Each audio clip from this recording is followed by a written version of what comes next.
India में जब भी किसी के पास पैसे होते हैं या फिर उनकी जेब अलाउ करती है तो वो अपनी पसंदीदा गाड़ी खरीदने के लिए शोरूम पहुंच जाते हैं। वो ये भी नहीं सोचते कि इस गाड़ी को पार्क करने के लिए उनके पास पार्किंग प्लेस है या नहीं, ना ही शोरूम वाले पूछते हैं। लेकिन ये इंडिया में होता है, जापान में नहीं।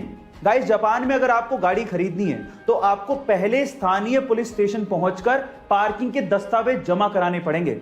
उसके बाद पुलिस वाले आपको पार्किंग स्पेस सर्टिफिकेट देंगे और उसके बाद ही आप गाड़ी खरीद पाओगे। गाइस, क्या आपको भी लगता है कि इंडिया में भी ऐसा कुछ होना चाहिए? चैट सेक्शन में जरूर लिखिएगा। हम लोग भावात्मक तरीके से कई बार इंग्लिश को गलत बोलते हैं। कैसे? मैं आपको एग्जांपल के साथ बताता हूं। जैसे कि अगर किसी की शादी की सालगिरह है तो उसे मैरिज एनिवर्सरी नहीं कहते, उसे वेडिंग एनिवर्सरी कहते हैं। इसी तरह से अगर आप किसी चीज को फिर से इस्तेमाल कर रहे हो तो उसे सेकेंड हैंड नहीं कहते, उसे यूज्ड कहते हैं। इसी तरह से अगर कोई मर जाता है तो उसे डाइड नहीं कहते, उसे पास्ड अवे कहते हैं। इसी तरह से अगर कोई गरीब है तो उसे पुअर नहीं कहते, उसे अंडर प्रिविलेज्ड कहते हैं। और फाइनली अगर कोई मोटा है तो उसे फैट नहीं कहते, उसे फुल फिगर्ड कहते हैं। गाइज, आपको इंग्लिश की ये नॉलेज कैसी लगी चैट सेक्शन में जरूर लिखिएगा। गाइज, अगर आप किसी डॉक्टर के पास कभी गए हो तो आपको देखने के बाद वो एक पर्ची पर दवाई लिख के देता है, लेकिन दवाई लिखने के बाद ऊपर ऊपर वो RX भी लिखता है। क्या आप उसका मतलब जानते हैं? इनफैक्ट बहुत सारे डॉक्टर्स भी उस RX का मतलब नहीं जानते। तो चलिए मैं आपको बताता हूं।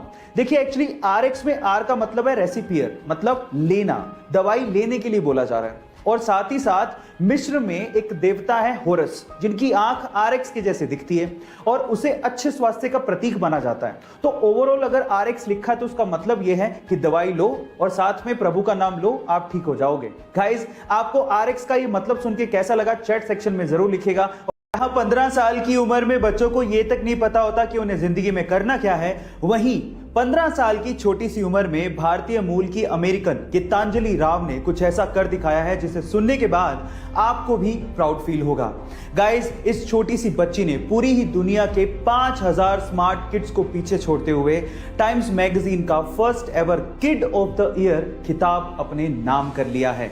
इतना ही नहीं, इस बच्ची ने टाइम्स मैगजीन के कवर पेज पे अपनी जगह बनाई है और इस सुपर किड का इंटरव्यू खुद हॉलीवुड अभिनेत्री एंजेलिना जोली ने लिया है।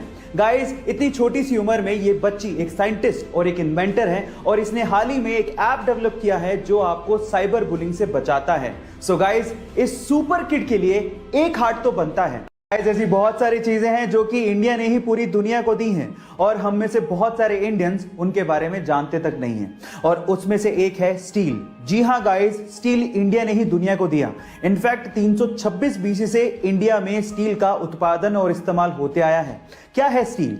एक्चुअली आयरन की स्ट्रेंथ को बढ़ाने के लिए हॉट लिक्विड आयरन के अंदर चारकोल को मिलाया जाता है और इस पे कोरोजन ना हो उसके लिए 11% क्रोमियम मिलाया जाता है, जिससे स्टेनलेस स्टील बनाया जाता है। और स्टेनलेस स्टील से आज हम लोग बड़े बड़े इंफ्रास्ट्रक्चर खड़े भी कर रहे हैं। धोनी का 7 नंबर की जर्सी पहनना, या फिर युवराज सिंह का 12 नंबर की जर्सी पहनना, या फिर सहवाग का बिना नंबर की जर्सी पहनना, या फिर सचिन तेंदुलकर का बैटिंग से पहले लेफ्ट पैड को पहले पहनना, या फिर आप लोगों का कोई लकी कॉइन अपने वॉलेट में रखना, ये सब अंधविश्वास बिल्कुल नहीं है। इनफैक्ट साइकोलॉजिकल साइंस इसे अंधविश्वास नहीं, लकी चार्म मानती है और इसे बिल्कुल सही ठहराती है। साइकोलॉजिकल साइंस ये कहती है कि अगर कोई इंसान लकी चार्म अपने पास रखता है और उस लकी चार्म पे पूरा विश्वास रखता है तो डेफिनेटली उसका काम अच्छे से बन ही जाता है। सो गाइज, आप कौन सा लकी चार्म अपने पास रखते हैं या किस चीज को आप अपना लकी चार्म मानते हैं, चैट सेक्शन में जरूर लिखिएगा। और ऐसे इंटरेस्टिंग फैक्ट्स के लिए यूट्यूब पे हमारे वीडियो को सब्सक्राइब कर लीजिए और अगर आप इंस्टाग्राम पे देख रहे हैं तो मुझे फॉलो करना मत भूलिएगा। मिलते हैं अगली वीडियो में।